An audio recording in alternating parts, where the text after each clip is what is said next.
Hey guys, it's Bruce. Welcome to Convocourses podcast, where every week we talk about GRC topics in regards to cybersecurity. Cybersecurity, also known as information security, something that people don't normally talk about. Normally, most influencers are talking about hacking or some of the technical side of cybersecurity or something like that.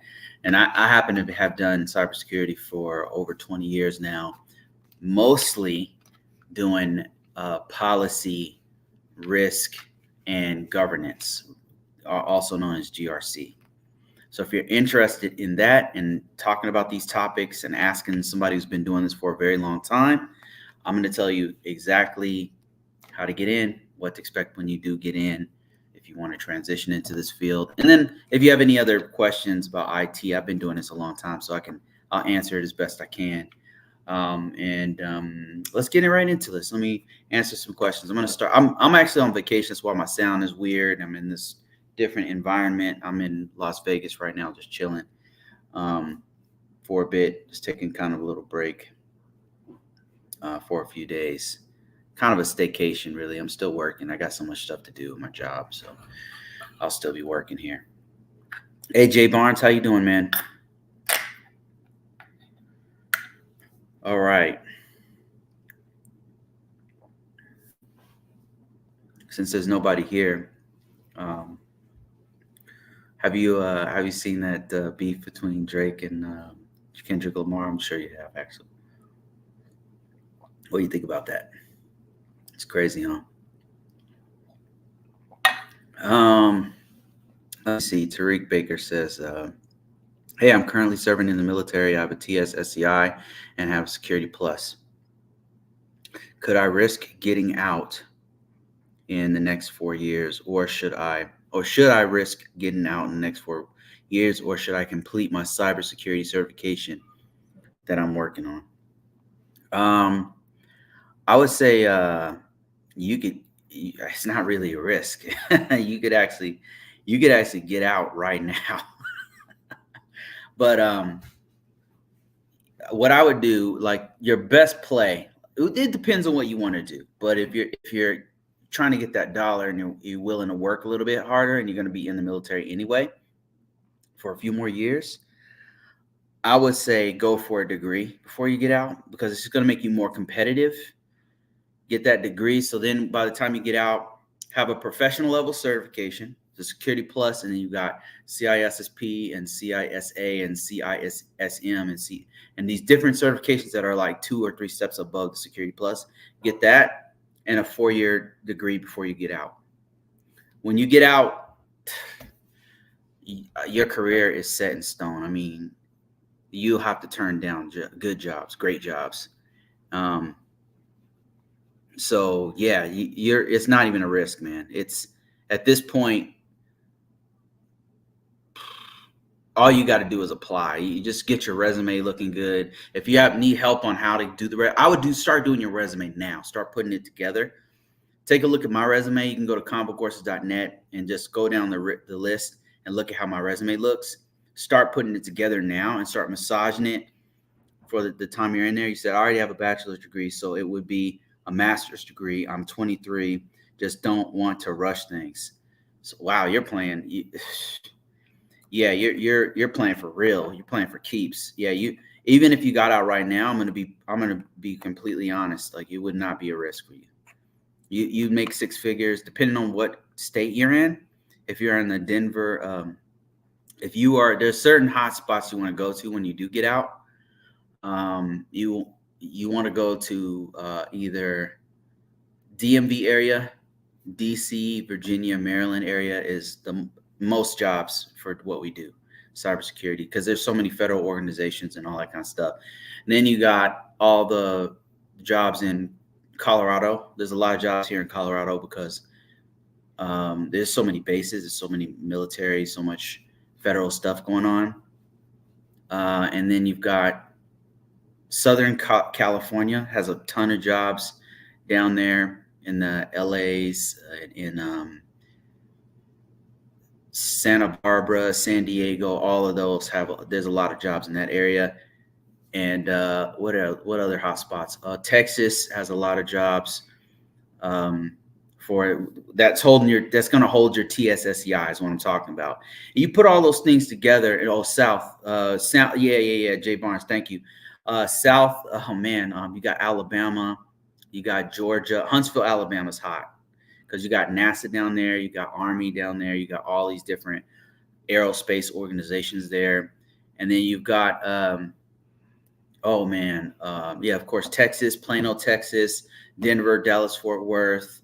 What other southern places? There's a few other ones. Florida has some jobs. So anyway, those are the hotspots. That's not to say you can't find one in like Idaho or whatever, but those ones I just mentioned are like the ones that have the most jobs. So you could right now get out. But if you're like really trying to nail it down and you got 4 years left anyway, I would actually, like one thing you might want to consider, what I would consider if I were you, if you want to go management, get a master's degree. If you're just going straight for the dollars, more impact for less time would be a professional level certification. This is coming from somebody who's been doing this for a long time. They usually aren't looking for a master's degree unless you're going for like a management position, a high level teaching position, like at a prestigious university. Some instructor courses level, they require that you get a master's degree. I'm saying this as a person with only a bachelor's degree who's been able to land a bunch of six-figure jobs. And it's because I have a professional level certification. I have a CISSP. And that right there changed the whole course. I was going for a master's degree before I got the CISSP. When I got it, I was like, what am I doing? So yeah, professional level cert, something you want to look into. CISSP or CRISC is pretty good. CISA, CISM. Oh, what other cybersecurity certifications if you are very deep in one area, you might like, if let's say you're a network guy, then you want to get a CCNP. There's different professional level certs for different aspects of information technology and cybersecurity. He says, that makes sense. I do IT in the military, not necessarily cybersecurity. I concentrate on, I'm concerned that they won't translate my years of experience here over to cybersecurity years of experience, if that makes sense. Okay, different topics. So if you are a military vet, which I am, I was in the military for 8 years, and I was started off as a MP, military police officer. We call this security police. Then they transferred it to security forces, and then I was in the Air Force. So I was a grunt, man. I was working with the Army and the Marine. When I was in, we were working directly with the Army and Marines and different branches of different countries even. So I was a grunt, man. I wasn't doing IT stuff. I loved IT stuff. So I cross-trained into IT. And I was concerned, like I knew I was going to get out. So I was like, man, like what do I want to do when I get out? And I knew I wanted to do IT stuff. So that's why I cross-trained. And I only was in military. I was only doing IT in the military for about 3-4 years. And then I got out. So I did like 4 or 5 years as a MP. And then I did 4 years as an IT guy. And I was doing network engineering. I was doing help desk. I did risk management framework. We call it DICAP and DISCAP when I was in. I was doing stuff like that. I was doing like how the military is. They kind of put you where they need you. So I was doing all these different things. I mean, I did ComSec. I did all kinds of weird stuff when I was in. So I had an exposure to many different aspects of IT. To answer your question. So you're concerned with like, how does this translate? How do I translate my IT skill set into the outside world? It translates very, very well, my friend. Very, very, very well. So much so that many different organizations on the outside are going to want you. They're going to want your skills. The thing that you have to do is translate it into civilian speak. Because right now, if you're in the Navy, you're going to be using all kind of Navy speak. If you're in the Army, you're going to be using all kind of Army lingo and Air Force lingo. What you need to do is learn how the civilians talk. They use industry standards. Whenever they're speaking about, let's say, networking, you might have an urge to name the network whatever the military named it. Like they might have some kind of stupid acronym for it, right? If it's Navy, it would be ComNav LAN or some stupid shit, right? That nobody knows what it is except the Navy guys. So what is it actually, right? It's a local area network. So you need to spell that out. Like it's a LAN. Like everyone knows what a LAN is, whether you're in the military, in the Air Force, on the Marines, whatever. Everybody knows what a local area network is, or a wide area network. You need to use civilian language in your resume. And if you want an example of that, you can download mine for free. Go on the Convocourses.com, Convocourses.net, find my free resume course, download it for free. I'm walking you through how you word it and what kind of ATS style resume, what it looks like, and it's a downloadable sample so you can use it. And then also go to LinkedIn and look at people's resumes, and it'll give you a great example of how to word it. Because if they're not in the military, they're not using military speak. Everything you do does translate. Like if you're setting up if you're setting up routers, they're using routers. They're using Cisco, they're using Juniper, they're using Palo Alto, all the same stuff you have in the DoD space. They're using outside too. They just call it by the vendor names. It says I'm going on your site. Appreciate your advice. You're dropping gems right now. Yeah, let me show you some more stuff, man. Shout out to all my military people, man. I feel your pain. I know you do a lot of work that people don't. We're a very small percentage of people who actually do the U.S. military, not to put up with the government's bullshit for many years, and have very little. There's a bit that they give you when you get out, and just pay very, very close attention to it because it's worth your time. It's definitely worth your time. And I got to say, for all the BS the military put me through, I've been able to get everything out of it that I can. And I want the same for you guys too. You know, my military vets, you don't get no props, no love, except a thank you and a pat on the back for going to war zones and conflicts and dealing with all kinds of crazy stuff that the civilians don't even know about. So let me show you this. So let's say I'm going to walk you through. Let me show you my screen real quick so you can. And for those of you guys who want to follow along, this goes for everyone, right? Because whatever industry you're in, you need to know this. Every industry has certain industry, whether you're in banking or you're in healthcare industry or whatever industry you happen to be in. Each one has like a lingo that they speak. Like it's very in the weeds. And if you're in the military, you know that language. If you're in healthcare, you know that language. But what you got to do is kind of expand, look at the keywords across industries. And let me show you how you can kind of do that. If I could show you my screen here real quick. I guess I didn't set this up. Hold on, let me set up my share screen here. Shout out TikTok, man. I'm not ignoring you guys. I'm just answering questions very thoroughly. If you have any questions, ask me the questions. I'm going to try to get to it. I'll be on here for about an hour. Any questions you have, especially my specialty is cybersecurity. So here's my profile on LinkedIn, right? And what I want to show you is this. So let's say you were a network guy. And I don't know, Tariq, what you do, but let's just say it was network engineer. Now in the military, it's going to have some kind of, your role is going to have a weird ass name. It's going to be like cyber defender, IT generalist, or something that doesn't really translate on the outside usually.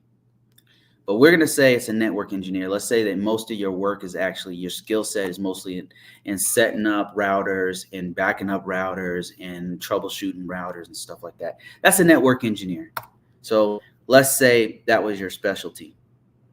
And if you tell me what your specialty is, I can I can help you even further. Tell me what your specialty is. Are you doing databases? Are you doing networking? Are you doing risk management framework? Are you doing? Tell me what you're doing, and I can pinpoint it.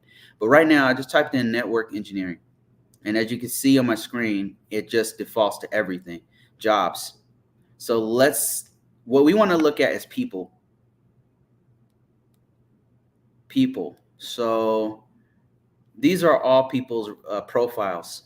We want somebody who has a profile, who's opened up their profile like myself. Mine is open. If you go to mine, it's completely, you can see all the jobs I worked and all that kind of stuff, up to date. So this person's resume is here, and they don't have they have some places they work, but not the full. They didn't publicly put their whole resume out. So let's go to this next person here in line. So let's go here. They said they were in the Air Force. They have more stuff in there, so that's good. I'm seeing, yeah. So this is good. So see how it has this stuff right here is what you want to pay attention to. They're telling you why this is important is that this guy is one of the top people on there. So this is somebody that you can emulate and get an idea of how you want to put your resume together when you get out. And you want to do it now. Don't wait till you're out of college. Don't wait till you're out of the military. Do it now so you can see your marketability. And see how he has this? If you have certification, he puts them right on top. He says he's a veteran. He has a Security Plus. You can do this right now. And notice how he has an about section, right? If you want to access this, it's right here. When you set up your profile, right up here, you'll be able to hit like a little an edit button, and it'll allow you to change all this stuff. You want to fill this out as much as possible, not just on LinkedIn, but on Dice, on Monster, on all platforms. And then see how he has this right here about. He has top secret clearance. He put all his top stuff here. He has over 20 years of experience. He's got experience working with the Department of Defense. He's got an active TSSCI, and he's spelled it out, top secret SCI, security clearance.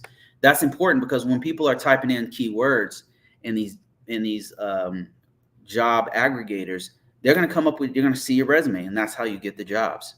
Right now, Tariq, I'm telling you, this right here, you probably have a better resume than this guy. I mean, well, this guy has 20 years experience, so maybe not.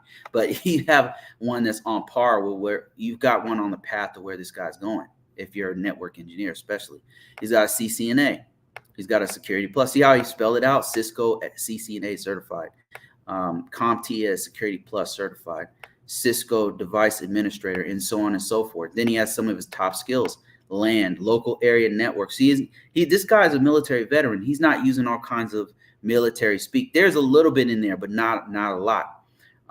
Supports integration, development, and testing of the protected tactical enterprise service network. So he spelled out what it is. It's a tactical. Nobody's gonna know what P-test is, right? I don't know what that is, but he spells it out, so you can get an idea. That's an enterprise service. That's the kind of thing you want to do with the military. And then when he was in the military, look how he spells out his experience in the military. This is really important right here. Look at this. This is perfect. It's beautiful. So he says led 25-member communication travel team to 90 worldwide deployments. And then he names the organization. And then he's orchestrated 60 plus land site setups. And then he goes into what he actually deployed: a Cisco ASA 5505, and so on and so forth. KG 250 encryptors. Wow. So that sounds familiar. Oversaw configuration management. See, configuration management, local area networks, Cisco ASAs. These are all industry standards that everyone is using. So he's not using just a bunch of military lingo like this CJCS. Who the hell knows what that is? I mean, you probably know it as Chairman of the Joint Chiefs of Staff, but anybody outside of the military is not going to know what the hell that is. You got to spell stuff out, use industry standards, and the best way to do this is to look at other people's resume and copy what they're doing, not word for word, but you want to get an idea of the keywords and key phrases that they're using, and then start putting this stuff on LinkedIn right away. You right now with a bachelor's degree with experience in the military. You said you deal with ComSec. Let me see. Let me read this. ComSec, working with upper level TI, TCN, Starlink, and I'm a second lieutenant. Yeah, so Starlink. Break that down. Like, I don't know what that is, right? I'm a civilian. I don't know what that is. What is it? Is it is it SATCOM? Break it down. Like, I'm dealing with SATCOM, which is connected to, I'm not telling you to give away fucking secrets or anything, but I'm just saying, like, what is it? Like, tell the components of what it is and explain what you do with that, right?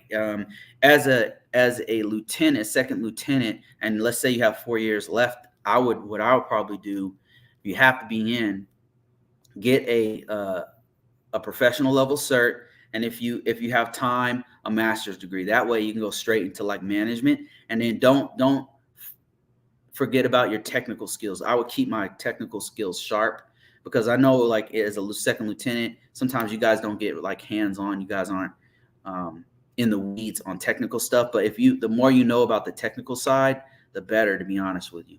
So that's a few tips. I mean, just my 2 cents, having done this for a long time. You're on your way. Like, if you got out right now with your bachelor's, you'd easily clear 6 figures and could probably land a management position, a low-level management position right out the box, because you're a lieutenant and you're used to leading people. So you just got to tighten up your resume, and the best way to do is go to LinkedIn and copy like kind of what they do. Would you recommend a PMP? Yeah, a PMP is fire. Like, a lot of us people, my peers, some of them have PMPs, cybersecurity guys. Because project managers and program managers make pretty good money, especially if that's the route you want to go.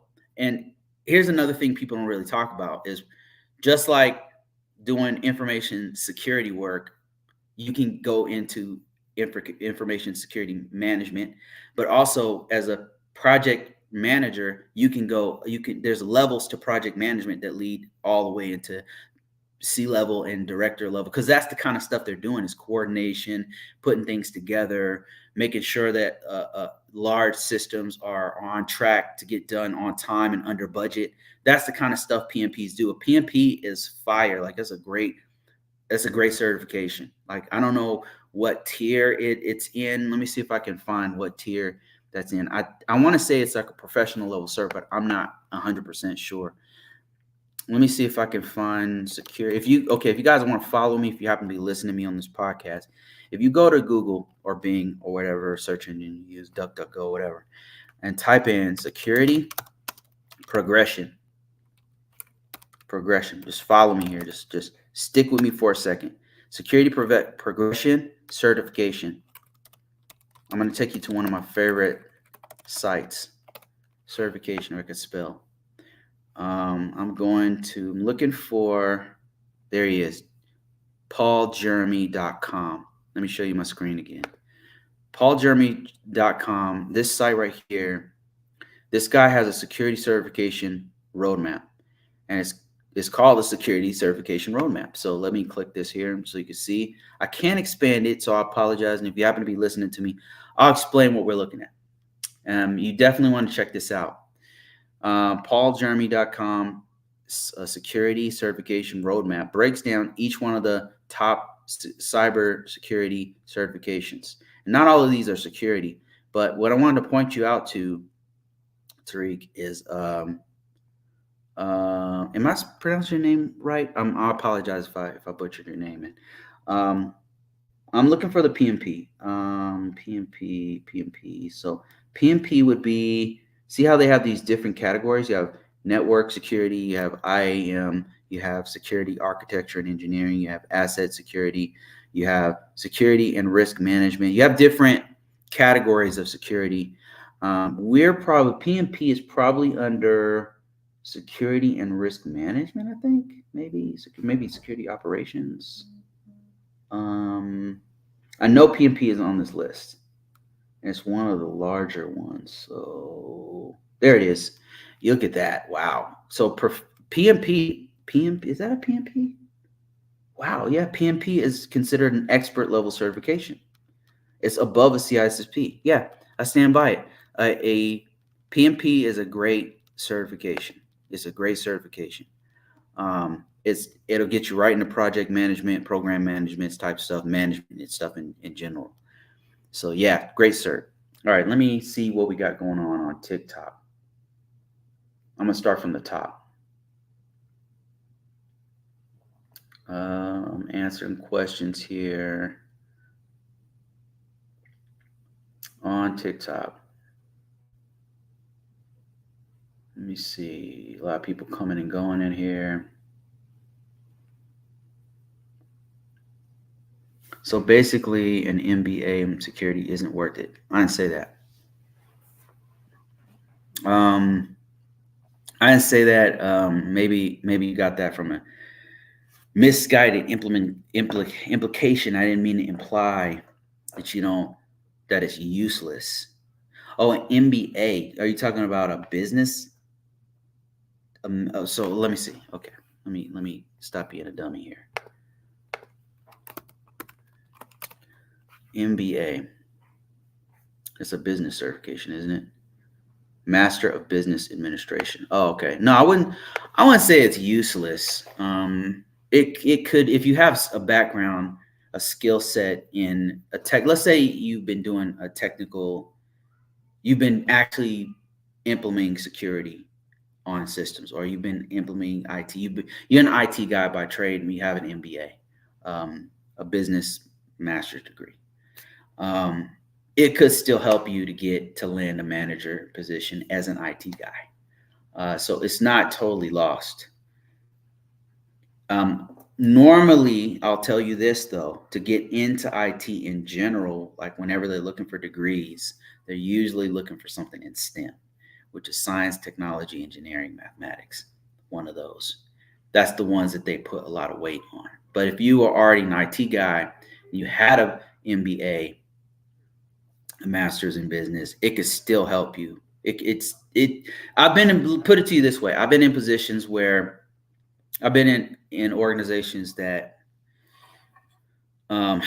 they required that whoever would take this other management role had to have a master's degree. And they weren't saying like, oh, you have to have a master's in cybersecurity, or you have to have a master's in whatever. They were just saying, hey, you need to have a master's degree. And that's in a couple organizations. It was more than one. One was in private sector, one was in public sector, where they wanted you to have a master's degree as a requirement, any master's degree.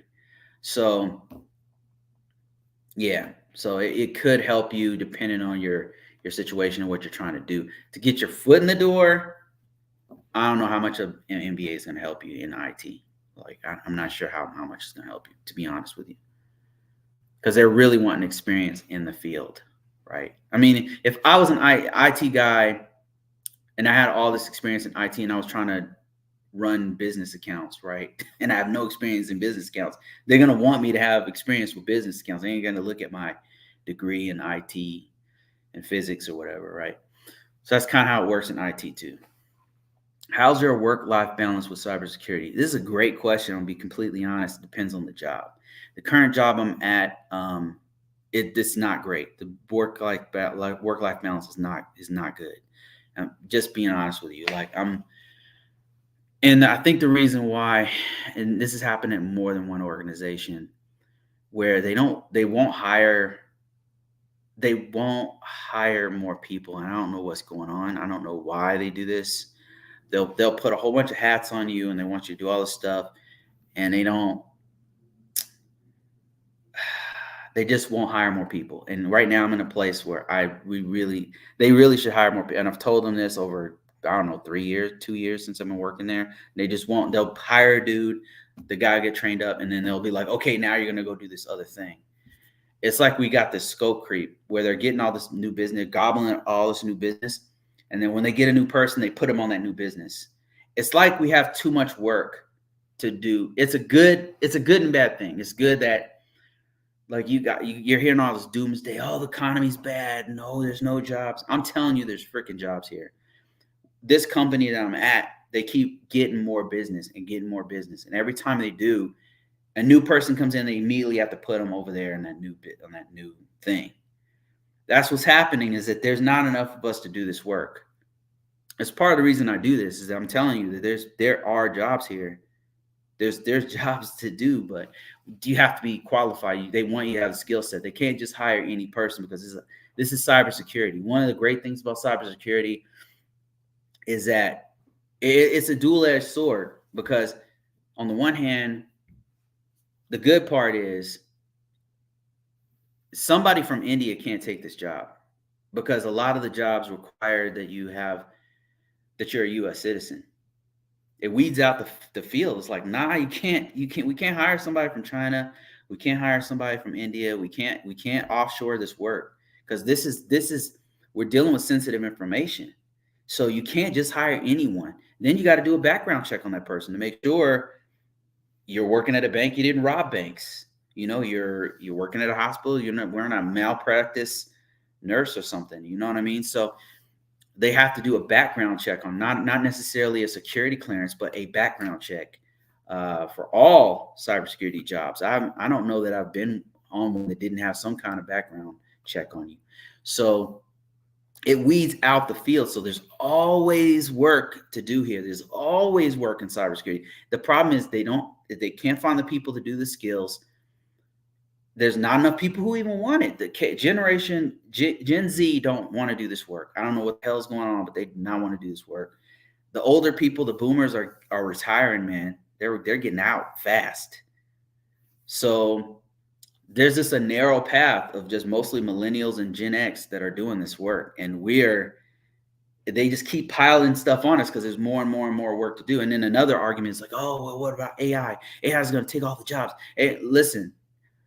They're not going to trust AI. AI is not there yet. It's maybe 20, 30 years away, maybe more. And even then, somebody has to manage the AI. But it's nice. It's cool. It's a great tool, but it cannot replace the assurance that you get from a person, from a human being. Not yet. Maybe one day when they redesign it. But not now. So it's job security. That said, the work-life balance sucks. There's only been a couple jobs that had decent work-life balance. And I'm just being honest with you. One was I was doing policy work. I was just doing straight up policy work, and I had great work-life balance. One of the reasons why I take remote work is because I can be in another state. I can take a staycation like I'm at here right now. I'm in another state, and I can chill to force the work-life balance. I find ways to force the work-life balance. That's why I personally don't want to do office work, because cybersecurity is like they keep piling more and more work, and we can't get enough people to do this work. And the work-life balance overall sucks. But you can find a job that's not like this. That's not this bad. How can I find remote work with security clearance? Well, think of it like this, Nelson, Paul, if you still happen to be here. Good question, by the way. So, number one, understand not all jobs require a security clearance. Security clearance is a special breed of jobs. Security clearance is mostly top secret and secret, and that's mostly the federal governments around the world. Different federal governments have those roles. Or if you are at a contracting role and you're working for a federal, national government, whatever, then you have actual security clearances. That said, most jobs, whether it's remote or in the office or hybrid or whatever, they're going to have to do a background check, which is not a security clearance. And a public trust is grouped in with security clearances, a secret or top secret or whatever, but it's not really, it's different. It's a different thing. So you're going to have a background check on any job you do for cybersecurity. How can I find a remote job with a security clearance? That's your question, though. They exist. Actually, I worked for NASA and I had a clearance, and I was doing remote work with them as a contractor. For whatever reason, I had to hold the clearance, but I never used it. They were talking about us using it and having to go to the office and all that kind of stuff, but we never did it. So And actually, there's been a couple jobs like that where they wanted me to hold a clearance, but it was remote, and I didn't have to go to an office or something. And I had a friend who did have, also, they held his security clearance. He had to have it, but he also, most 80-90% of the job was remote because there's updating documents or logging into to systems that were not classified or anything. They do exist. What I'm trying to tell you. How can you find them? Go to LinkedIn, Monster, Indeed. All the top ones have those jobs. Just look for remote jobs. You'll find them. And they'll be like, this is a remote position. By the way, you have to have an active X clearance. It'll be like that. Just go to all the job aggregators. You'll find it. All right, let me get another question here from TikTok. It says, what is the best way to get into cybersecurity? The best way, I would say, in my opinion, is, from my experience, what I've seen, the best way is to be an IT person already. To be an IT person is the best way. It's the best way. Because if you're an IT person, if you're hands-on help desk IT person, you've already kind of done cybersecurity. You've done the best practices. You've hooked up accounts and had to secure those accounts. You might have had to move accounts over from a username password to a multi-factor authentication. You may have had to review event logs. You had to update patches on systems and to get rid of vulnerabilities. You had to look at vulnerabilities on systems and get rid of them. You had to be a part of configuration management. You had to do disaster recovery. Those are all cybersecurity. Believe it or not, if you're doing IT, if you've done it for some time, you more than likely have done cybersecurity. And so now you just need to put that on your resume. The best way to get into cybersecurity is already be an IT person and then start telling people what you've done from a cybersecurity perspective. A lot of people who are not outside of this circle of cybersecurity, they think that it's only pen testing and you got to be some kind of a genius, or you got to be, they put it on some kind of pedestal. I'm telling you, it's broad enough to where it includes many different aspects. It's not just hacking. It's not just knowing tools to do pen testing or something like that. There's many different aspects, and I'm actually explaining to you GRC, governance, risk, and compliance, which is an all-encompassing umbrella for cybersecurity. It includes management, and includes conducting risk assessments, and it includes policy stuff. So it's not just hacking. It's not just firewalls. It's very real broad, and nobody talks about it. But it's really great to have a solid foundation for what you're trying to do. That's what I'm trying to tell you. Like, that's the best way to get in, is have a real solid IT foundation. Fundamentals of IT, networking, cloud technologies, learn about the difference between a client and a server.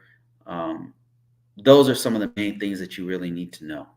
And one of the best curriculums, in my opinion, the first one I did, that was like an eye opener, is Security Plus. It just lays it all out to where it breaks down many of the more important things you need to know as a cybersecurity professional. The fundamentals of IT, CompTIA A Plus breaks everything that you need to know down. If you know those basic things, if you've already been doing IT for a while, you're already help desk, you're already a technical support person, you know how to put computers together, you know how to set up networks, you don't need A Plus certification. It's not for you. But if you have known nothing and you're trying to go in cybersecurity, first you need to know the fundamentals, CompTIA A Plus, then graduate over to something more specific like Security Plus. Okay, let me see if I can answer some more questions. How is the salary in cyber after 20 years? It depends on a couple things. It depends on, number one, I make about 130. Okay. That's small compared to some of the other guys. But here, let me explain what's going on with my situation. I value freedom above money. I like my time. So if I was willing to move to another location, if I moved to Maryland, DC, Virginia area, I could easily clear 200.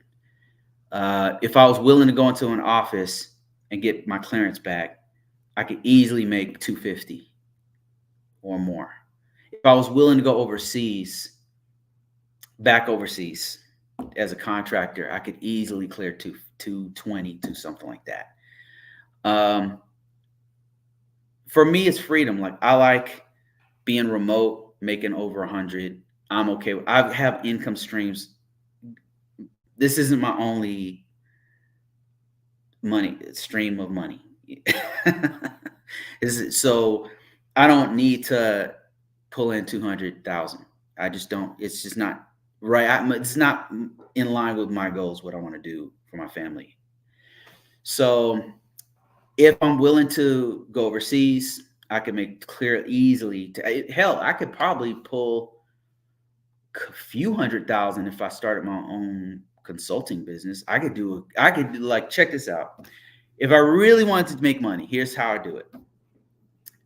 mastersam.gov, get myself a DUNS number.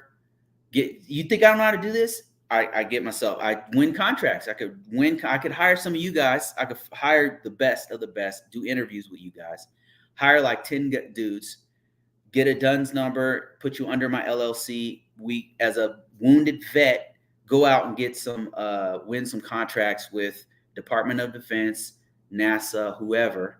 And then I could get a contract for like a 1 mil, 1.3 mil, something like that. I'll pay my people very well, right? And then I'm sitting pretty. I'm making 300,000, whatever, of that money. We got a contract to do all of these risk management framework system security plans. We keep those in line. We work remotely. I mean, that's what I could do. If I really wanted money, I could be making about 300, 400,000. And that's how I would do it. But for me, I like freedom. I've had a couple businesses where I did have to have employees, and it just took a lot of my time. And I'm just like, I don't know that I want to go that route. Not right now. Maybe I'll change my mind in the future. Maybe something will come down the pipe where I'm just training. That would be kind of cool. So I've thought about it. After 20 years, you have a lot more options. So I have an option I can make that big money, but I know what it takes because I've seen people do it. And it's just something it's not a route I want to go right now in my life. I'm trying to chill. I'm trying to chill and lean back. I like what I'm doing here. I like writing books. That's the kind of stuff I'm trying to focus on, doing something I really love to do with something that also pays. I'm trying to marry those two things together. 20 years gives you more options to do what you want to do. If I was willing to move somewhere else, I could easily clear 200. So that's kind of what it is. It gives you more options. Most applicants aren't qualified. That's absolutely true. Yes, most applicants just aren't qualified to get in the door. So it's like many are called and the chosen are few.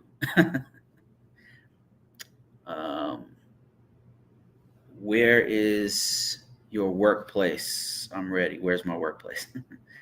How do I get into cybersecurity after a master's degree in data science? Do you have a degree, and what are your thoughts on Security Plus? Okay, so I got 3 different questions. I answer the first one from Montel. He says, how to get into cybersecurity after a master's degree in data science.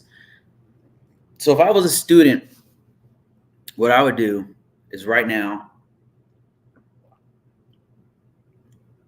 don't wait. Start getting experience right now. How do you do that? Make freelance work. If you know how to remove viruses, you know how to fix people's computers, be a freelancer and do that for either little or no money. Be a freelancer and start doing, that stuff you can put on your resume. You need experience you can put on a resume. One of the best things you can do if you're already in school, getting your master's, bachelor's, whatever, try to become a working student. Don't worry about how much they pay you. That's not what you're trying to do. Is get experience. Experience is better than money right now at this point in your life. So become a working student, find these working programs, internships, all that kind of stuff. Use it. Don't ignore it, because that's one of your best assets is that networking component that college gives you. And even if you're working remote, like if you're a remote student, wherever, or working adult student, whatever, it doesn't matter. They'll have these programs where you can help them to manage their laptops that they send the students, or remove viruses, or do imaging. Look at those programs and try to be a working student. my point is get experience right now while you're still working on your degree in data science or computer science or whatever you're doing. Doesn't matter if it's an IT degree of any kind. It could be a master's in IT, a master's in IS, whatever it is. Get the computer experience right now. It's the best thing you can do. So when you get out, you could do cybersecurity, but you might be offered some other things. You'll start to network with people, and you'll find other things that might even be better for you than cybersecurity. So my next question is, do you need a degree? You don't need a degree to do IT, okay? What you do need is, what you must have is knowledge of information technology. Nobody's going to hire you without that. No, I mean, there's outliers, but I don't know anybody who got hired without knowing anything about IT. You must have the knowledge. Another thing, top tier, is experience. Experience is king. If you have experience, I've seen my first two mentors who are very brilliant, right? Very, very smart dudes. They didn't have a degree. I had a degree. They didn't have a degree. And they were making more money than me, teaching everybody, including myself, how to do this work we were doing. And no, you don't have to have a degree. What you have to have is the knowledge and experience is what they're really looking for. Does a degree help? Yeah, man, it's opens so many doors for high paying jobs if you get a degree in IT. I can't speak on other industries, but in information technology, it pays. It pays very, very well, that degree.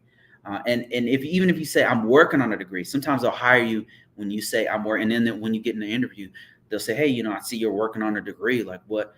You say, yeah, I'm gonna be working on a degree, but say, yeah, I'm gonna get it in 2 years from now, or whatever, and then they'll hold you to that. They'll hire you, and then they'll hold you to, okay, you got to get this degree in X amount of years or whatever.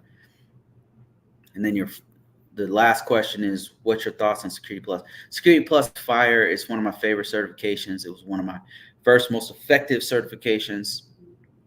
Some of the top ones that were life-changing for me include the Security Plus, CCNA. When I had that, I've since let it expire because I'm not a network guy anymore, and CISSP. Those have been my top. Like when I look at certifications as something that had the most impact on my life, those three right there had the most impact.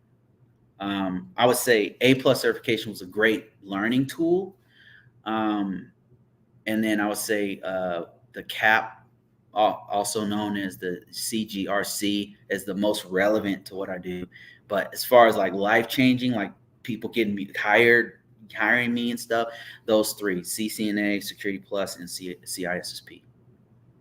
Let me go back to questions from YouTube. Let's see here. Hey, William, thank you for that $5, man. I appreciate you. William says, let me see. Says Beach Materials almost done with his degree in cybersecurity and getting his NIST CSF cert. What should he do to stand out in GRC?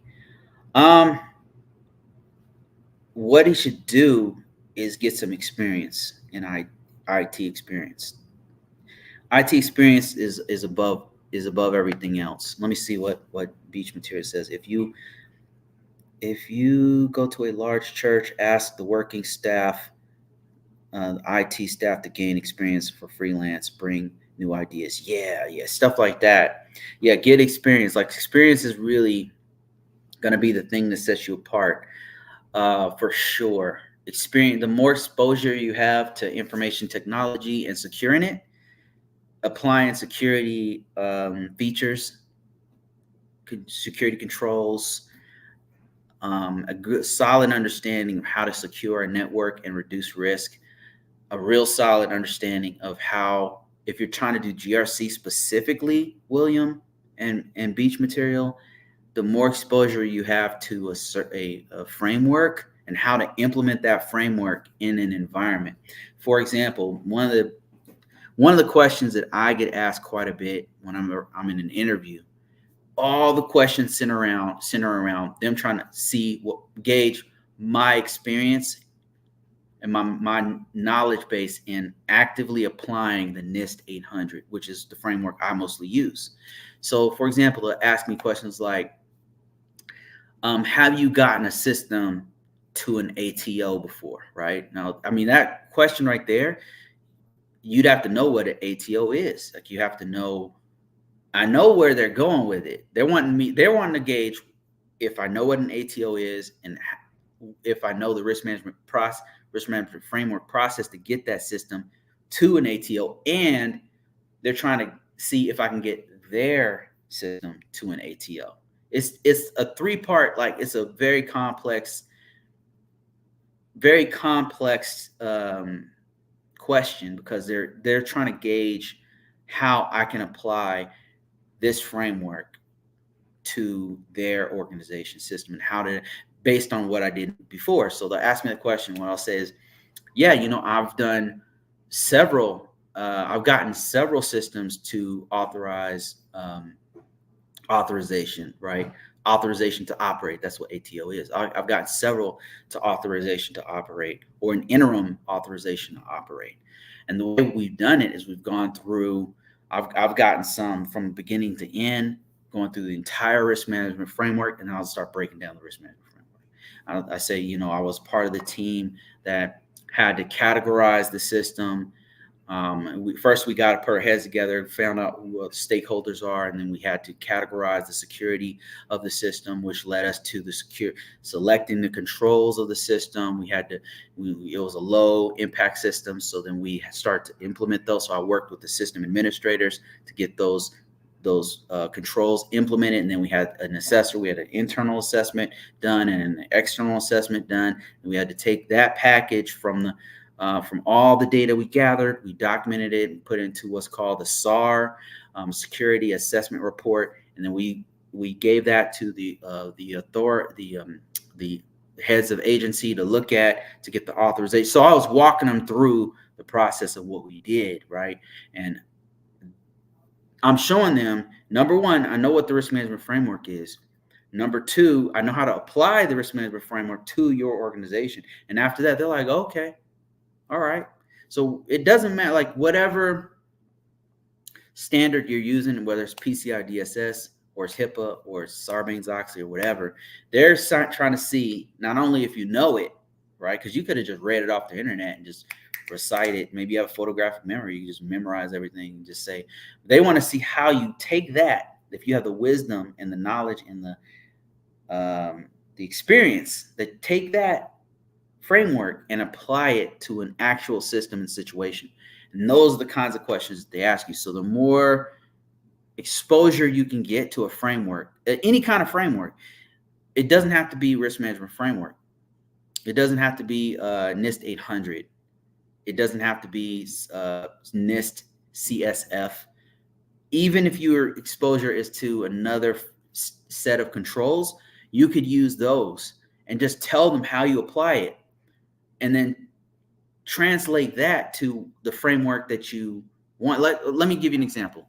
Let's say your exposure is to, you guys had a policy. It wasn't necessarily linked to any framework, but you had a policy and you had a list of like 20 different controls that you guys put in. When I say controls, I mean security features that you put on your system, and it was all linked to a security policy. Your organization, you worked for a medium-sized organization that supplied widgets to other businesses. It was a B2B, and your systems and the servers and everything, you had to have vulnerability management. You had to have authentication, proper MFA, multi-factor authentication. You had to have encryption on data at rest and all that stuff. You wanted to start telling them, here's how we applied it in accordance with our security policy. We had security policy 101. We would put this thing, it had a bunch of controls that it was linked to, loosely based off of NIST CSF and loosely based off of CIS V8, right? And then what we did was I worked with a team the information technology department and the system engineering team. We put our heads together and figured out how can we implement this. Every 4 months, we'd come together and make sure the configuration was the same. So basically, you're walking them through your organization's process. You want them to see we had a process, we followed it, and here's how secure we were.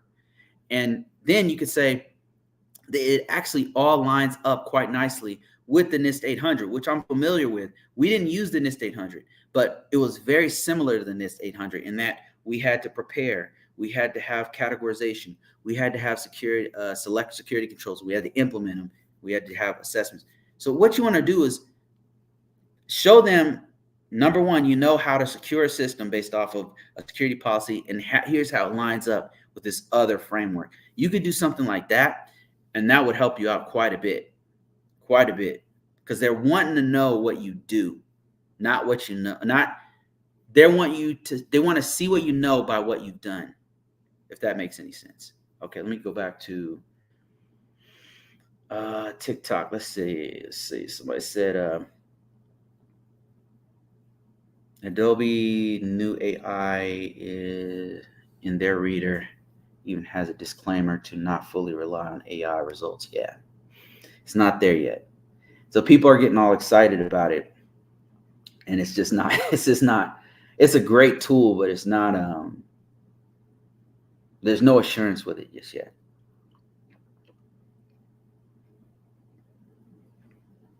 Doing remote work with one monitor is impossible. Should I buy another for this internship? Yes.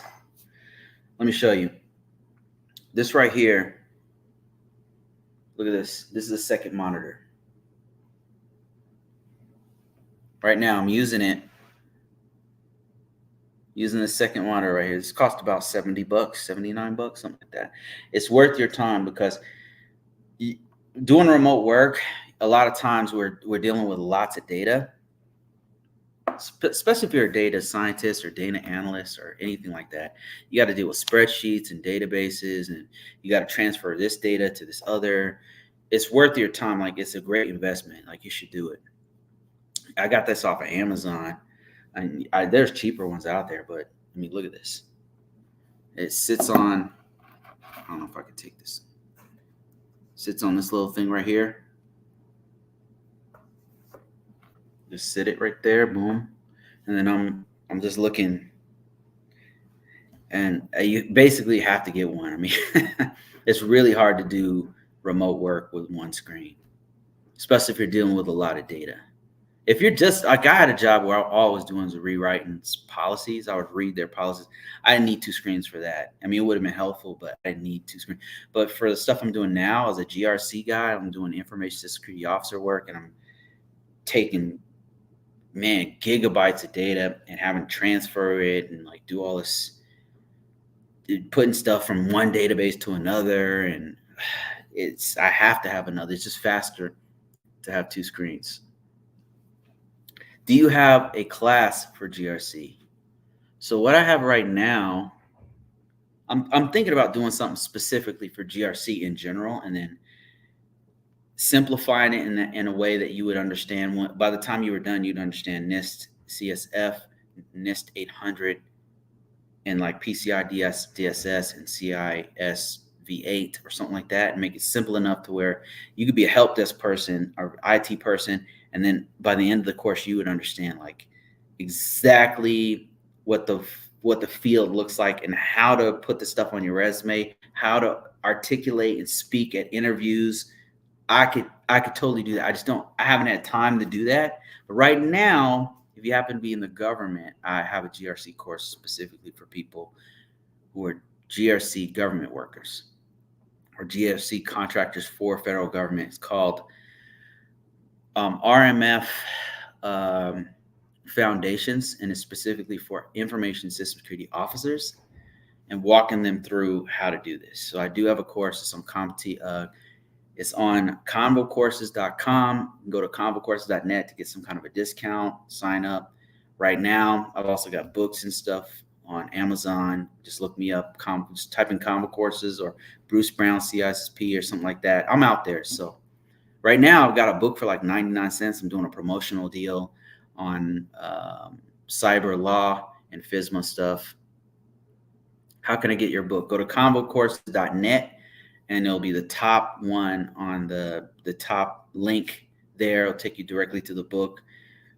For a limited time, it was free for a limited time, so I can get some reviews. But it's now limited time. It's at a discount, 99 cents. To get the KDP version of it, it's gonna shoot up to like, I don't know, $40 once it's done, because it's actually 2 books in one. And I do this so I can get you guys to check it out and give me some reviews and things like. It helps me to get more exposure to the book. That's why I do those discounts, and it's only for a limited amount of time. So just go ahead and check that out. Thanks for sharing your knowledge. No problem. Okay, somebody said, do you have any practice recommendations for Security Plus? I get asked this about once a week, and I usually point people to the books. Any book will do. Just make sure it has the more questions, the better. Questions in the back of any, and that goes for any certification that you're trying to do. Get the ones with lots of questions in the back of it. You don't have to get the official guide or anything. Make sure it's up to date. Like, you don't want to get, especially for the CompTIA Security Plus, they update it about every year or so, every year and a half, something like that. And now they're up to 701. So you don't want to get a book for 201 and they're already up to 701 talking about cloud and stuff like that. So, 101 didn't have cloud stuff in it. 201 didn't have cloud stuff in it. So get an updated book. Doesn't have to be official guide. Something with lots of questions in the back. Only costs you about $20 or something like that. And I'll also recommend that you use as a tool to help you out. A tool, not a crush. A tool is large language learning models. Like use ChatGPT or Genesis, Gemini from Google, or Claude AI or something like that, and you could have it ask you questions, and that'll help you to get your mind rewired to take these questions.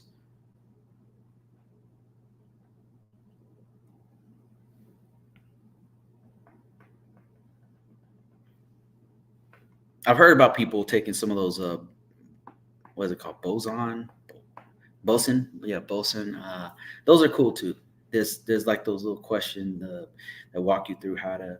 Those are cool too. Street Track says working on a RHCSA. That's a Red Hat certified system administrator, Linux certification at the moment. Linux experience still in demand. Yeah, Linux experience is hot, man. That's a great certification. It's very specific. Vendor level certifications are very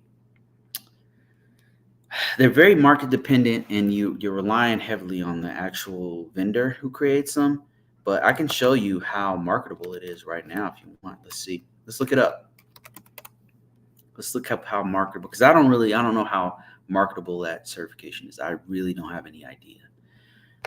So let's bring up Indeed.com and let's type in, what was it? RHCSA. I'm typing in RHCSA and doing a search. So what I'm trying to do is gauge how many employers across the United States are looking for that particular certification. So first of all, pay is really good. It's looking at $100,000 to $150,000 jobs, up to 160, and it's got a total of 110 jobs. Now that's just in Indeed, so I'm sure if we go to LinkedIn or Monster, you'll find more. But it's very specific, so there's not going to be a lot of jobs. Like if I type in CISP, it's more of a generic professional level cert, and it's very highly in demand, so it's going to be in the thousands. But this one's very specific, and usually with these vendor certs, that's how it is. You're not going to find a lot, but when you do find them, it's going to be very much they really, really need you. Yeah, but so it's 110 jobs across the U.S. I'm seeing some in Texas and a remote one here, Massachusetts, and Unix administrator is the jobs you want to look for. Asking for other skill sets as well. But yeah, it's still in demand. It's a vendor level cert, so you're gonna have to stay on top of it. That's a great certification, I think.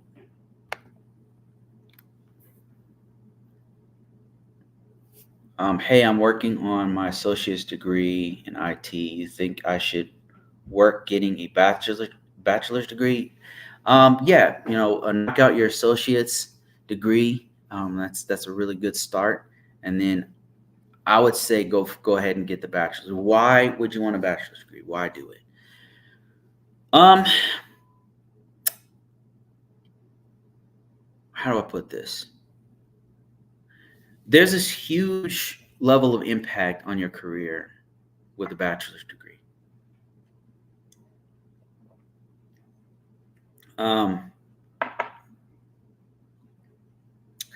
When you go from associates to a bachelor's degree, it gives you this huge impact. It's one of the biggest impacts you'll have on your impact on your career. Once you get to a master's degree, is diminishing returns unless you're trying to be a manager. Like if you're just getting a master's degree just to get a master's degree, to say you have one, or to flex on people, or if you want to, increase the amount of money you have, it will increase, but not as much impact from when you went from an associate's to a bachelor's. From an associate's to a bachelor's, this huge return on investment that you rarely get again. And then from bachelor's to master's, it's a little bit more, unless you're trying to be a manager. Then it could be huge. Depends on what you're trying to do. Like if you're going to be a manager, then yeah, you kind of have to get one eventually. You have to. If you're trying to be a director and a chief, a CISO or something like that, then yeah, get one. Depends on what you're trying to do for a master's. But bachelor's, dude, it will change your life. Like I would say do it. Like it's going to be worth your time. It's a huge return on investment. Of course, knock out the associates. But if you have the opportunity, time, energy, resources to do a bachelor's, man, it changed my life. I have an associate's and a bachelor's, but I think the reason why is because it might just be in my sector, the government sector, where a lot of contracts require people to have a bachelor's degree, and I think they're kind of moving away from that, which I'm glad. I'm glad that they're starting to move away from bachelor's degrees, to be honest, because it's so expensive. It takes so much time. It's better to just get the experience and get in a professional level cert, or get like a vocational school would be way better. Right now, the market is still going to pay you a lot more to get that bachelor's degree, but hopefully it's changing. I've heard that more organizations are starting to say, we don't need you to have a degree, just have this experience, or we'll train you or whatever. And I think that's the way we're going to have to go, because universities keep increasing their tuition fees, and we need people now. We don't need people in 4 years. We need people like right now, like next week, not 4 years from now. All right, let me see here. I've been talking for about an hour, guys. I'm going to take some more questions here. And Mr. Baker says, government contractor or private sector? I've done both. And it depends on what you wanted, where you're at. Kind of depends on what you like. I can tell you the difference between the two. Government contract work, first of all, both of them pay pretty good. If you compare them against like a GS position or being in the military, which I was in the military, it pays way better. The benefits are better in the GS world, and in the when you're in the military, it's way. It's not even a comparison. Best benefits you'll ever get. Benefits on the outside for government work or private work it's all right. It's not that great. It's not compared to the military. The difference between a contractor, government contractor, and private sector, though. Private sector is like you really got to know your shit in the private sector, because everything they do is based off of the bottom line, the money. Because with government work, you get this contract and it's like worth 5 million over 3 years, right? And that's some level of stability. So they know they have a budget and there's a scope of work. And as long as they stay in that budget that the government gave them, that money that they won in that contract, and as long as they hit their marks with their requirements, they're good. So they have that nest egg. They can just kind of, stick with that. But in the private sector, it's a bit different. So in the private sector, they're doing like business to business. Like this business is working with this business, and it's a limited amount of money. It's not no 5 million over 3 years. It's like 50,000 for this work right here, and then 50,000 for this work right here, and then 50,000 for this work, and then 100,000 for this work. Oh, we won $1 million contract that's going to last 1 year. Like, it's very specific. It's very like, and if they don't hit those marks, and this is why it's like there's less margin for error in the private sector. So you got to have people who know what they're doing. So when I was in the private sector, we had a lot of training. We had a lot of on the job. We had a lot of mentorship. We had a lot of it was very important that everybody knows how to do what they're going to do. And there was no room for people chilling. Like, there was no people who laying in the background not doing it. Everybody was carrying the weight. And if there was any indication you were not pulling your weight, they were fine. You were gone. You were getting the hell up out of there, because everybody had to pull their weight, because you're getting increments of money. Like, everybody has to pull that weight. So government sector, government contractor, I would say there was a little bit more wiggle room for kind of taking a breather. And so you have people who they're not super skilled, but we're keeping them there to do sometimes busy work that comes up. Whereas in the private sector, there was no room for people not knowing their shit. So we had to, and what happened was, you had to have these people, everybody had to be sharp, or every knife had to be sharp. Everyone had to be sharp. And if somebody wasn't pulling their weight, they were gone. And so it made it very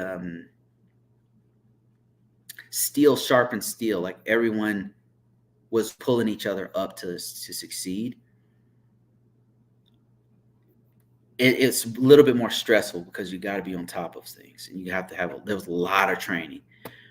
Government contractor, you had one job and that's it. Like, you had this one thing you're going to do, or these 4 things, they're piling stuff on you. You do these 4 things, whatever you can carry, go. This other one, anything that came down the pipe, all of us had to do it. So I would say technically it was harder in the private sector.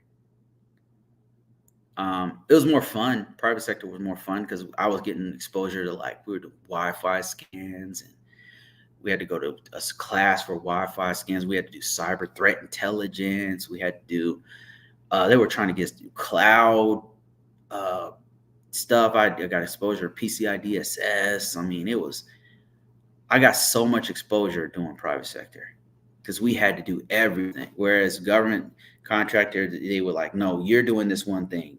We're not doing all this other stuff. They have to do another contract to do that stuff. So it depends on what you like. If you're very technical, super sharp, then probably straight up private sector would probably be more fun for you. Somebody said, I just received a CISSP certification. Which role should I look for? The highest paying roles. Congratulations, by the way. Go for the highest paying role. Don't think about what they call it, because they can call anything they want. They can call you an Imagineer technician. Don't worry about the role name. Worry about how much they're gonna pay you. Worry about what you can do for them, of course, where you fit in with them, how you can serve them, but how they go for the one that pays you the most. Put it on your resume, explain exactly what you can do, and then the highest paying You do want to look for good. You want to interview them and research any organization you go for, or that comes after you. Um, be very picky, because now you can be very picky. Like, you don't choose the first thing you see necessarily. Do your background check on them. Like, as soon as they send you something in your inbox, like, who is this? What's the company is this? Go to their webpage, go to their career page, check it, and then go to there's a site called Glassdoor. It has, like, sometimes employees of that company will talk very loosely and very honestly about the company that they work for. Read those comments. I mean, just be honest with yourself about what you're getting yourself into. And then when you do if you get the honor of doing the interview, if you get that far, look for red flags. Red flags will be like them saying that they're doing, shift work, or there's a lot of travel, or one thing that's a red flag for you might not be a red flag for me, but that's like, look for, like, continue to interview them is what I'm saying, and choose the highest paying organization. Don't worry about the role, because if they call whatever role they call you, sanitation engineer, if they're paying you $300,000 a year or whatever, then take it. You know what I mean? Okay, let me see. Got more questions here.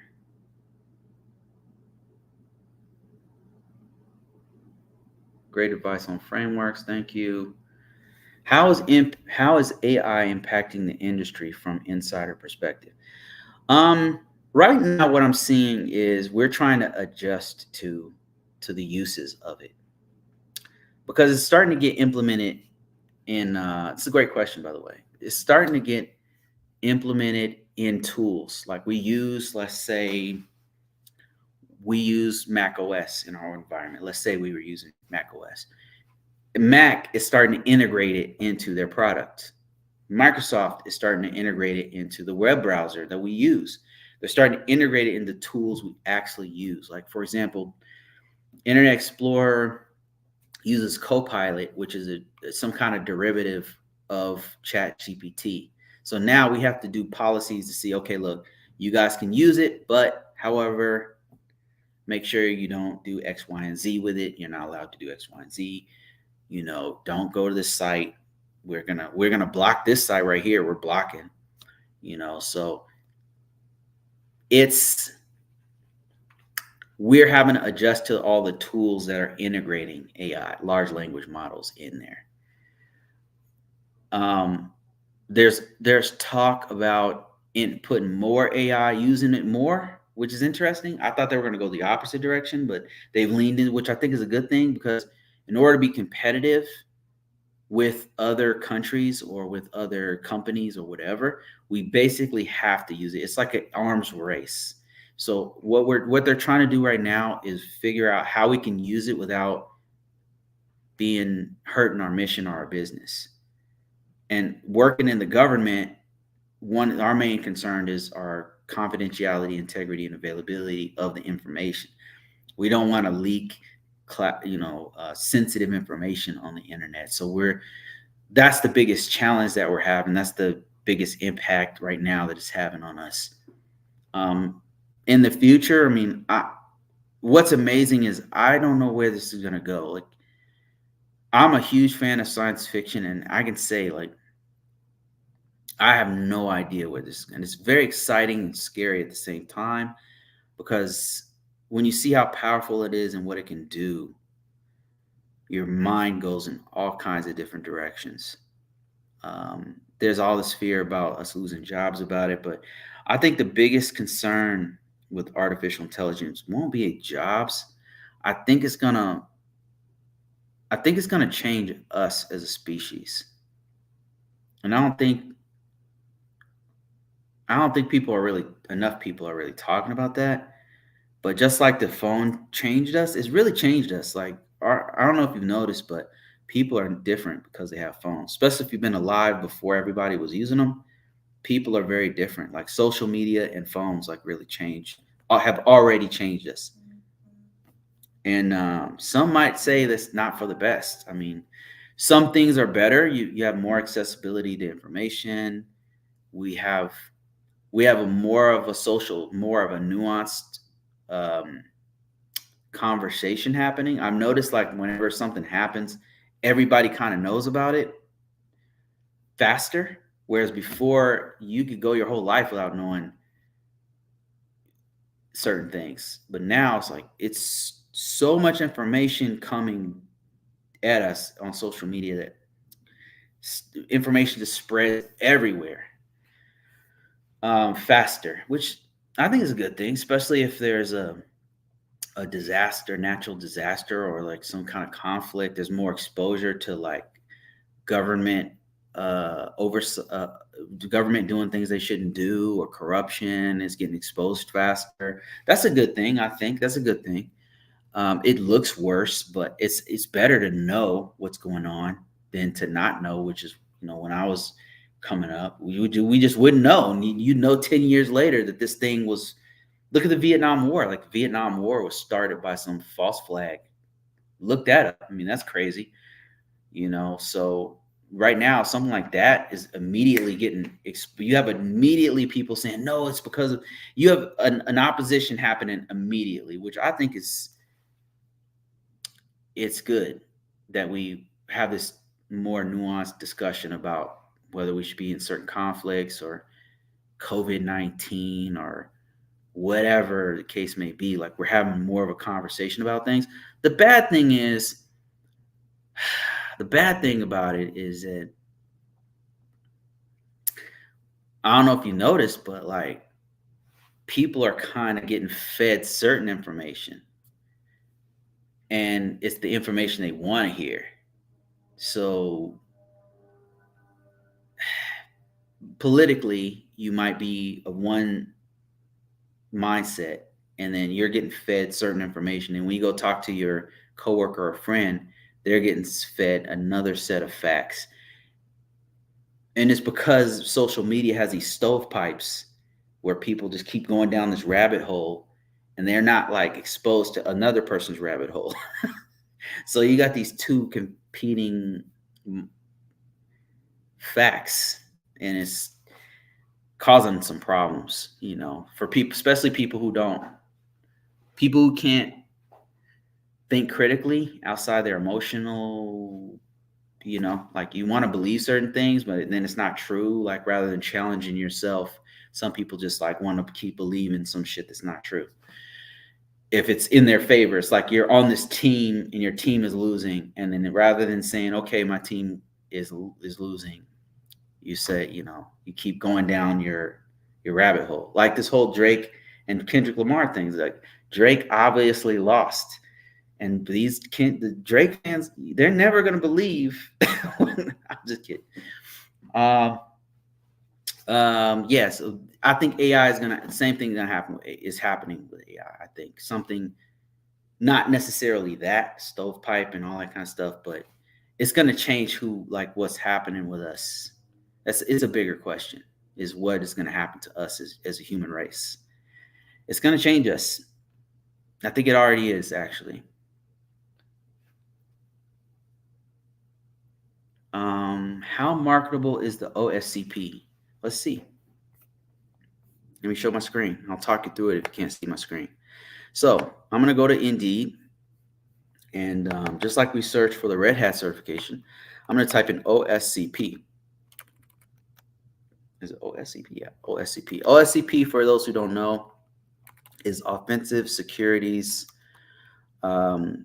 Certified. It's a hacker certification. It's a ethical hacking certification. One of the top ones that there is out there. And what I'm doing is I'm typing it into Indeed.com to see how many people are looking for this position, for that certification. And so there's a few. I'm seeing 512 jobs, which is more than the Red Hat Certified Administrator certification. And let me see. Let's look at a couple of these jobs and how much they're paying. There's a Senior Adversarial Emulation Operator, and that is remote in Missouri, and it's paying anywhere between $83,000 and $155,000. And then there's one for Manual Ethical Hacker, It's looking for a CI in OSCP, and that is making between 95 and 140,000 in Denver. You have a privacy manager, you have a threat intelligence manager, you have a pen testing, retail engineering. So it's going across many different industries. I'm seeing healthcare, I'm seeing retail, I'm seeing possibly government work. That's really good. So this is a great certification. Yeah, this is a great professional level pen testing or ethical hacking certification. It is in demand, and you could probably do a lot of freelance work with the OSCP. What I've noticed is like some OSCPs will do freelance work, and they'll put their resume out there, and they'll do pen testing for like small organizations. You could probably start your own business with an OSCP because if you're that skilled, you don't really need to work for a company. You can just make your own company and just go out and get small to medium-sized companies to hire your company, your LLC. You make an LLC or a DUNS number or whatever. Get a tax ID, and then put your corporation out there. Promote yourself on LinkedIn and Indeed and everything, and then you could do your own freelance hacking. Because with that skill set, I mean, the OSCP is no joke. Like that means you had to practice. I think it's a 24-hour practicals hacking cert, meaning they have an environment and you have to get the certification. You have to actually hack some systems, and then you have to do it within 24 hours. They're like, oh yeah, use whatever book you want. It's that hard. You use whatever tool you can. You can use whatever you want. So yeah, that's a great certification, and it is in demand. But you could probably even do your own business with that one. What kind of cars you like, Brody? I like electric cars. Not really a car guy, but I like electric cars. I right now have a Mach-E, a Ford Mach-E. I like it. Only thing is the distance sucks. It doesn't go very far. So I'll probably have to go back to gas, unfortunately, which I hate gas cars. Hate them. But if I want to travel, drive to another state or something, I can't use that damn. It's too much of a pain to use the Ford Mach-E. All right, bro. I got my my associates in computer science. Have been working as a medical device engineer and a Google Cyber. His message cut off. Google Cyber. And does he have a question? I don't know. That's good. That's great. Let me see. Let's see. All right, bro. Okay. No, I already read that one. Microsoft is starting to integrate Copilot into Windows 11. Yeah. They're in AI is getting integrated into everything. Everything. Every phone, I think even down to applications. It's going to be a part of everything we do very soon. In fact, marketing for new laptops have Copilot as a feature. Yeah. Yep. Oh, what should I go for next? Let me see. What was the other part of your question? What was the first part? You said, okay, you got you have an associate's degree in computer science, have been working doing medical device engineer as a Google Cyber. What should I go for next? It depends, Gabe, what you want to do, man. It depends. Like, what do you want to do? You want to go into management? You like more technical work? You like what do you want to do? Have you thought about doing your own business as a medical? Because what you're doing as a medical device engineer, I know it has to be in demand, I would imagine. Maybe you start your own business doing. Have you thought about that? Doing your own business, fixing or putting or maintaining medical devices. You can put your services out there to all healthcare clinics who have medical devices, and then do freelance work directly, as a part, like you do it as a side thing until it took off. It's in demand, but cybersecurity is better paying. You mean where do you go from here to get into cybersecurity? What if you, well, from your perspective, like probably you could do healthcare. You could get into. I don't know if you're familiar. You gotta be if you're doing medical devices, HIPAA. So there's a bunch of jobs in the healthcare industry just doing policy work for HIPAA, healthcare. And let me show you a certification you might want to look into. It's called HCIPP HIPAA.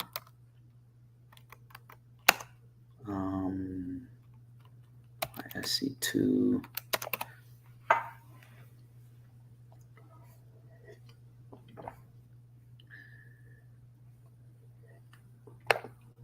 Okay, here it is right here. So Gabe, who is a medical device engineer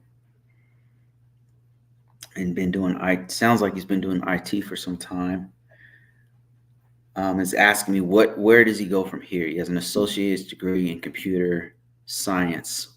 What should he do? So one of the things that you might want to look into is being a healthcare GRC person. And there's a certification. You'd be perfect for this because you've already had exposure to the healthcare industry, and you're going to have some idea what I'm talking about when I bring this up. And I'll read it to you. If you've not seen my screen, I'll read you guys what I'm seeing here. So it's called the HCISPP, a healthcare security certification. And what does it focus on? It's healthcare information security and privacy practitioner. So you can expand your knowledge to be a GRC for healthcare industries. And here are the domains that they cover in this certification. This is coming from the IC2 squared, by the way, which also does the CISP and several other certifications. The domains of this healthcare certification is number one, domain one, healthcare industry. So they're going to describe the healthcare industry to you, which you already know probably. Domain two, information governance in healthcare. Domain three, information technologies in healthcare. Domain four, regulatory and standards environment. Privacy, domain five, privacy and security in healthcare. Domain six, risk management and risk assessments. Domain seven, third-party risk management. So essentially what this certification is doing is getting you prepped for a GRC, doing GRC work in the healthcare industry, because all the stuff I just named is GRC work in the healthcare industry. You have a leg up on someone like myself who doesn't have a lot of exposure in the healthcare industry. I've done a little bit, but not a lot. So you know the lingo, you know what kinds of things that they need. And let's go a step further here. Let's do further research here. I'm on LinkedIn and I'm going to type in that certification. I want to see how many organizations are looking for this type of work. So here I am on LinkedIn, and you can do the same thing on Dice, on Monster, on whatever, just get an idea. We're going to type in HCISPP. And let's see how many organizations are looking for this particular work. Because maybe I'm wrong. No matches found for this job. All right, let's see. How about Indeed.com? Indeed. And it could be because this is a new certification, or maybe I just typed it wrong. But HCISPP. CISPP. Maybe there's no jobs for this because it's too new. 91 jobs. Okay. 91 jobs. And the kind of jobs that they're looking for is associate director, compliance and administrative work. So this is essentially compliance for healthcare organizations. Here's one in Hawaii, project manager, senior director for security operations. It's all compliance analyst type work here, but for hospitals. It's one for Blue Cross Blue Shield, a cybersecurity analyst where they're looking for that certification. So yeah, this is GRC. This is just one thing you could do, is go ahead and get yourself, is round out your knowledge of compliance, which would only help you, like even with your doing your medical devices, they have to be compliant with HIPAA, right? I mean, so this right here is just expanding your knowledge base and allowing you to go further into that field, um, and making it so that you can explain to new customers or clients how they can better secure and be compliant with certain regulatory standards in the healthcare industry. So that's something that you can do. You said, should I do my IC2 first? What do you mean IC2? Maybe I'm missing something. It's in demand in cybersecurity. What's in demand, but cybersecurity is better. And this is a way, is to marry both those things together and build off the skill set you already have. So what I mean by that is you're not abandoning all the skills you've already built up as a medical devices engineer. You're building out from there by including the policy and regulatory standards that are in cybersecurity. So now when you come in to an organization, or if you start your own organization, you can include that in your tool chest. You can say, let's make sure that these medical devices and all the devices on this network are in compliance with these regulatory standards for the healthcare industry. And I've been doing this for a long time.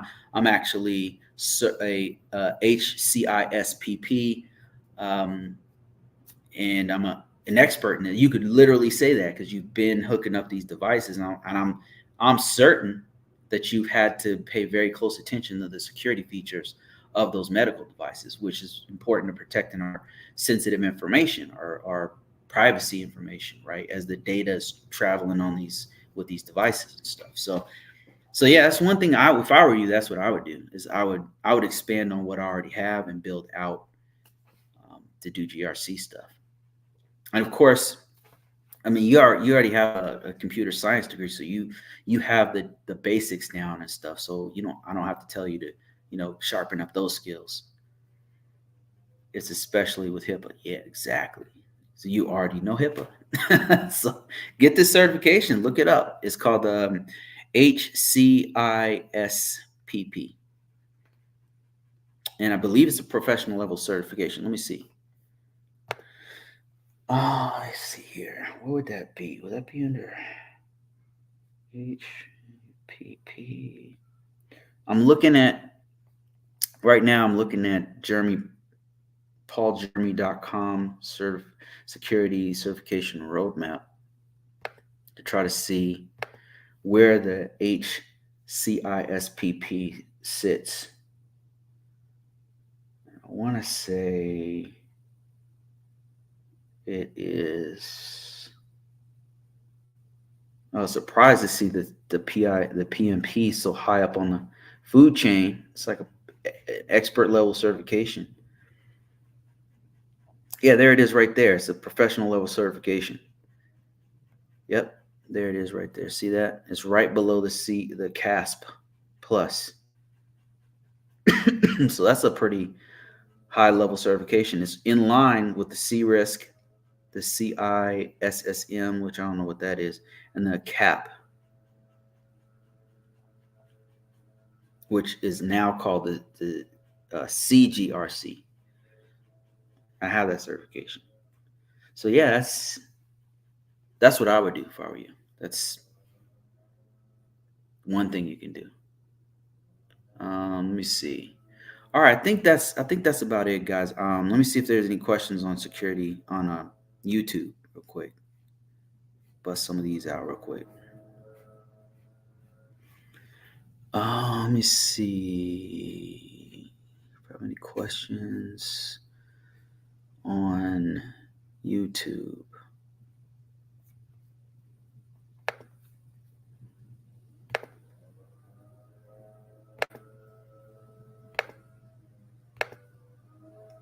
questions on YouTube that I didn't get. Okay, here's one. Would a junior system administrator be a good entry level role to get into this information security? Hell yeah. Hell yeah. That's a so system administration does a lot of information security. It's kind of it's it's something that's really important. That's kind of just an inconvenience that's ignored. Information security, this GRC stuff, it's the stuff that gets people hacked. If you don't pay attention to it, whenever you hear about these giant hacks where they lose all these records, it's usually because they're not doing GRC correctly. It's usually, when you look into how they got the breach, it's usually something pretty simple, like some random user clicked a link that took them to a malware site that downloaded something on their computer, and then that malware locked out, did ransomware on their computer, and they were on a server. There's several problems with that. Number one, your people have to have training not to click on random ass links. Number two, even if somebody did accidentally click on a link, why are they doing it from a server? Why are they doing it from an important system? You shouldn't be searching the web or clicking anything or checking email on an important system. And even if they did, that system should be locked down. There's several different levels of failure. That if they were doing GRC, if they're following policy, one of those layers of defense would have kicked in. So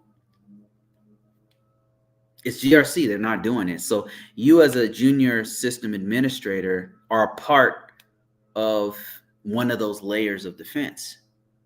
As a system administrator, you're applying security controls so that if somebody did click on something that they're not supposed to or download something they're not supposed to, it has controls in place to where it's not going to get very far.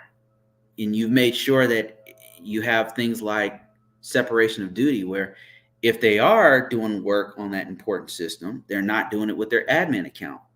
You have a policy in place for that. You could be a part of the person writing the procedures and policy to have separation of duty. What else do you do as a system administrator? You could be making sure that you could be a part of the people who are doing auditing on the system, like looking up accounts, like making sure that put any kind of privileged accounts or user accounts on there of people who have left the organization. Those are gone. You've done auditing and say, okay, this person's gone, we're going to delete this account. This person is gone, we're going to delete this account. This person moved to another unit, we're going to remove this account. So you can be doing that. You can be looking at applying things like host-based defense on the system, and then you're watching the logs of people who are interacting with that particular server. So all of those things are helpful to security, and you could be building up your resume. You've got to just include all the cybersecurity stuff that you do in that environment. And as a junior system administrator, you're going to get exposure to that for sure, even more so than a basic help desk person, because you're a privileged user. So you're the person who's actually applying those controls. So yes, it's very, very good for information security. You just got to know what to put on your resume. Let me see, what else do we have here? Yeah, somebody said bachelor's degree for sure. Yeah, bachelor's degree.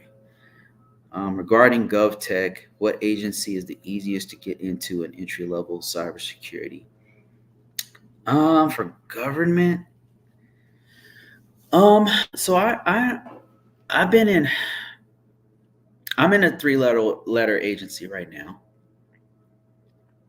Before this, I was in NASA, and before that, I was in the DoD in different branches of the military.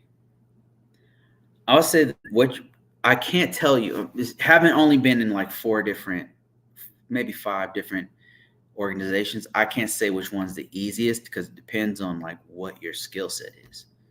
For example, like if you're a network guy, it depends on the needs of the military. Like the military might have a huge need for network engineers with your skill set. It depends on what your skill set is as a network engineer or as a firewall guy.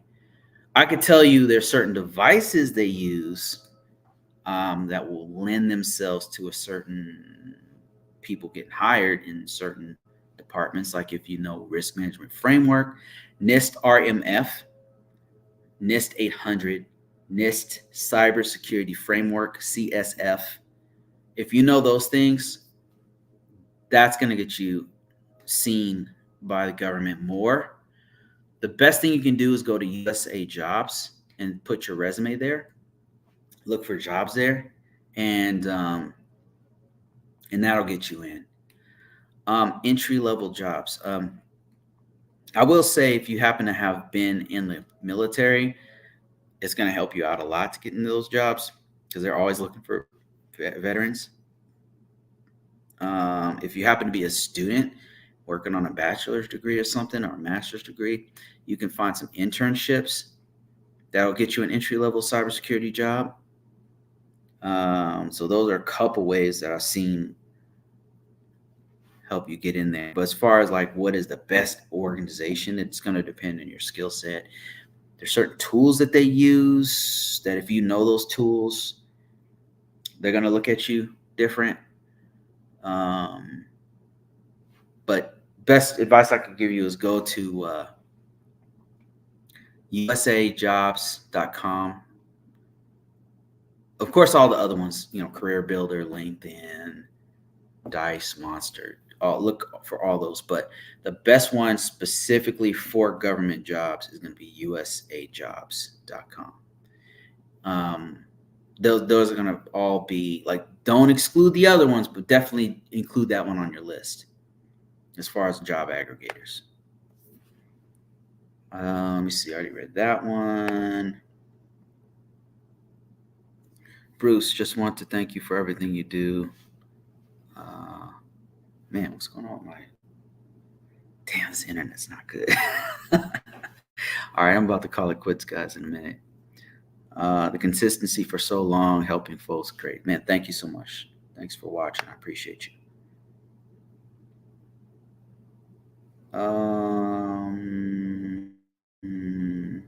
All right, guys. I think that's it. My internet's really slow here. I'm in another place, so the internet.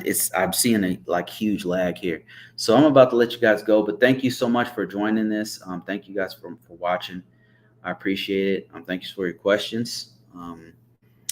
I am out of here, and you guys have a great life. Be positive. It's going to get better. Whatever you're going through right now, this too shall pass. Just remember that. All right. See you later.